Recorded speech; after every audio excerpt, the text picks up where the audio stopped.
Kerim dayı.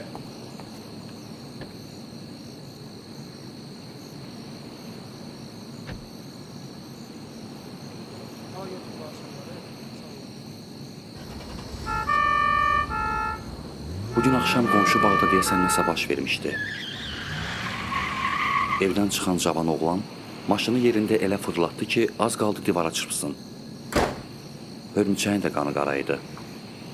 Bağın dərinliyindəki otağa tək getdiyini görəndə fikirləşdim ki, söhbət üçün ən münasib yer elə oradır. Elə bil özü mənim üçün şərait yaradırdı. Amma o yox. Bu şəraiti məhz ilahi özü yaradırdı ki, biz rahat söhbət edəyək.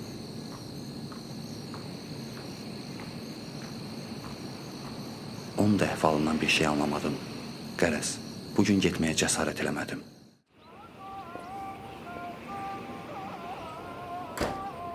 Avqustun 2-si.